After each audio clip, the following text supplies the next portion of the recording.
Hello दोस्तों, स्वागत है आपका नई वीडियो में। तो ये है आपका सोशल साइंस का पार्ट 6, जिसमें कि आपके हिस्ट्री, जियोग्राफी और पॉलिटी के प्रश्न रहने वाले हैं। तो चलिए शुरू करते हैं। आपका पहला प्रश्न है, मंगल पांडे निम्न में से किसके सिपाही थे? तो आपके ऑप्शंस हैं रॉयल गोरखा राइफल, 34वीं Bengal native infantry, Sikh regiment, उपरोक्त में से कोई नहीं। तो इसका राइट आंसर है आपका ऑप्शन नंबर बी, 34वीं बंगाल नेटिव इन्फेंट्री। अगला प्रश्न है,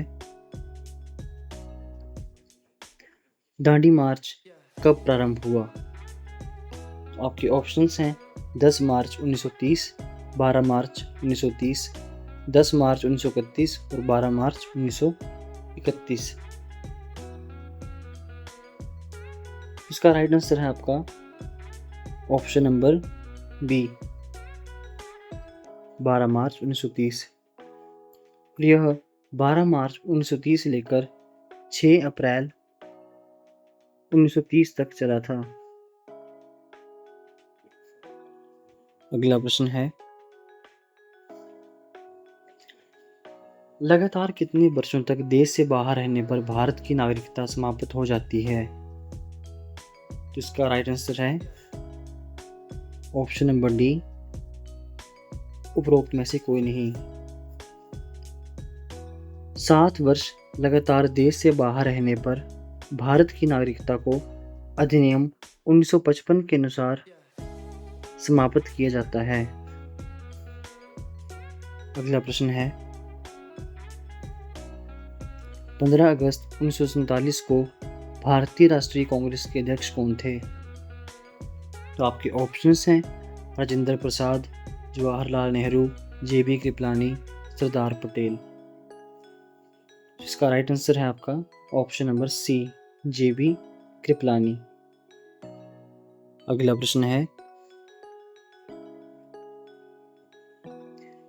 निम्न में से कौन सा भारत के संविधान का संरक्षक है? आपके ऑप्शंस हैं भारत का राष्ट्रपति, भारत का प्रधानमंत्री, लोकसभा सचिव या भारत का उच्चतम न्यायालय। तो इसका राइट आंसर है आपका ऑप्शन नंबर डी, भारत का उच्चतम न्यायालय। अगला प्रश्न है, लोकसभा अध्यक्ष अपना त्यागपत्र निम्न में से किसे सौंपता है? उपाध्यक्ष को, अध्यक्ष को, प्रधानमंत्री को या विधि मंत्री को? तो इसका राइट आंसर होगा आपका ऑप्शन नंबर ए, उपाध्यक्ष को। लोकसभा अध्यक्ष अपना त्यागपत्र लोकसभा के उपाध्यक्ष को सौंपता है। अगला प्रश्न है, रैयत शब्द का अर्थ है किसान, कृषि, ग्रामीण या इनमें से कोई नहीं। इसका राइट आंसर है आपका ऑप्शन नंबर ए, किसान। रैयत शब्द का अर्थ किसान, कृषक या काश्तकार होता है। इस शब्द का प्रयोग मुख्य रूप से भारत में मुगल काल के दौरान भूमि पर काम करने वाले किसानों के लिए किया जाता था। अगला प्रश्न है, फैमा क्या है? जिसका राइट आंसर है आपका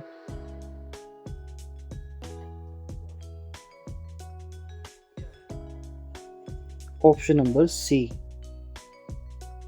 विदेशी विनिमय प्रबंधन अधिनियम, फॉरेन एक्सचेंज मैनेजमेंट एक्ट। यह एक भारत का कानून है जो विदेशी मुद्रा लेन देन को नियंत्रित करता है। अगला प्रश्न है, वर्ष 2014 में शांति के लिए नोबेल पुरस्कार प्राप्त करने वाले भारतीय कौन थे? अन्ना हजारे, अनुपम खरे, कृष्णा राजदान, कैलाश सत्यार्थी। इसका राइट आंसर है आपका option number D, Kailash Satyarthi. Kailash Satyarthi Bharat से थे और बच्चों और युवाओं के दमन के खिलाफ संघर्ष और सभी बच्चों को शिक्षा के अधिकार के लिए इन्हें पुरस्कार मिला था। अगला प्रश्न है, ब्रिटिश शासन के दौरान भारत में वायसराय के रूप में कौन कार्यरत था? इसका राइट आंसर है आपका option number D, Lord Mountbatten. यह भारत के अंतिम वायसराय थे जो 1947 से 1948 तक इस पद पर रहे थे।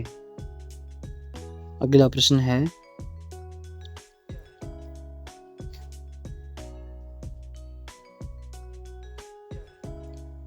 MRP का अर्थ क्या है? तो इसका राइट आंसर है आपका ऑप्शन नंबर बी, अधिकतम खुदरा मूल्य,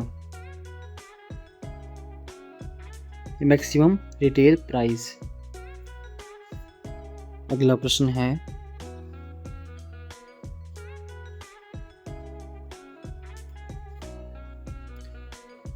कौन सा देश मानव विकास सूचकांक में प्रथम है? भारत, श्रीलंका, पाकिस्तान, नेपाल। इसका राइट आंसर है आपका ऑप्शन नंबर बी, श्रीलंका। मानव विकास सूचकांक के अनुसार इन 4 देशों में श्रीलंका का विकास स्तर सबसे उच्च है। अगला प्रश्न है,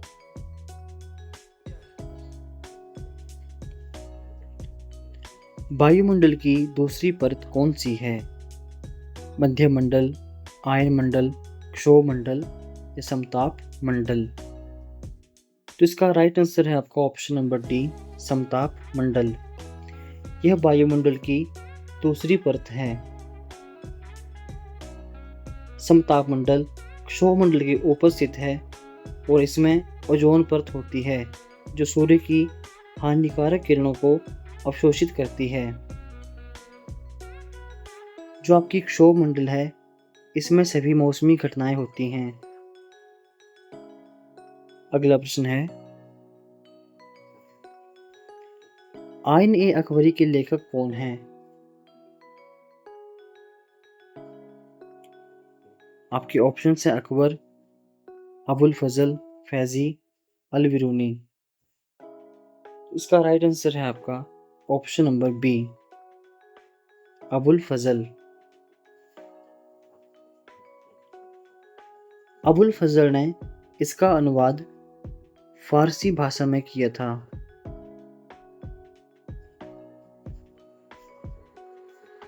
अगला प्रश्न है, मताधिकार कौन सा अधिकार है? सामाजिक अधिकार, नैतिक अधिकार, प्राकृतिक अधिकार या राजनीतिक अधिकार।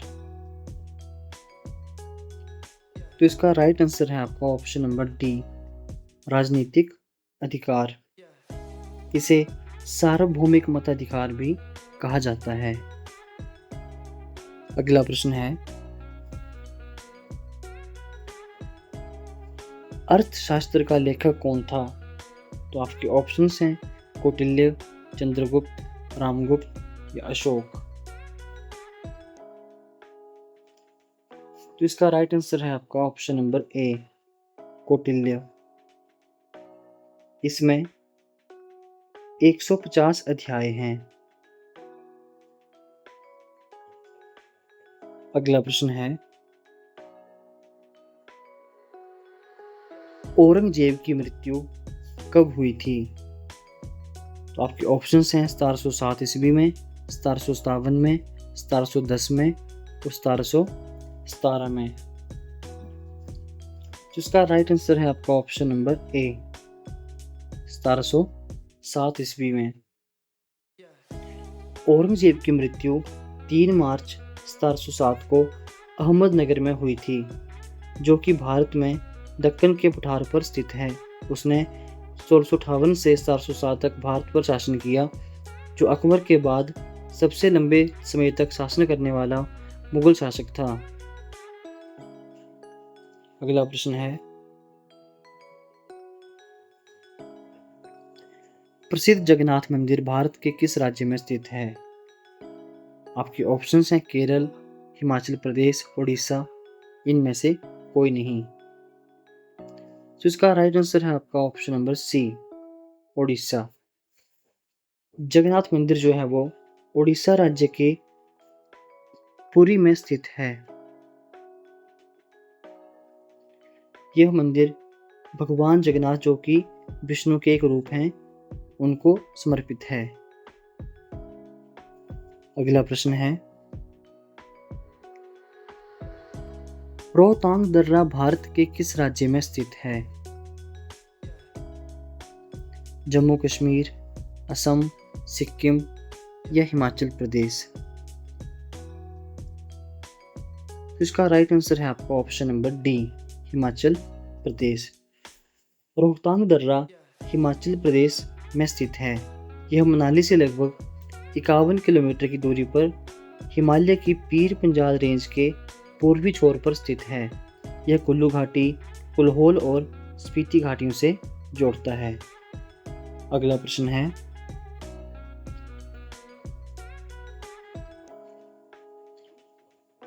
उत्तरी अमेरिका में कौन से घास स्थल पाए जाते हैं? तो आपके ऑप्शंस हैं पंपास, प्रेरी, स्टेपी या डाउन्स। तो इसका राइट आंसर है आपका ऑप्शन नंबर बी, प्रेरी। उत्तरी अमेरिका में घास के मैदानों को प्रेरी के नाम से जाना जाता है। यह समतल, हल्की ढलान वाली पहाड़ी में पाए जाते हैं। तो चलिए आज के लिए इतना ही, मिलते हैं आपसे अगली वीडियो में। धन्यवाद।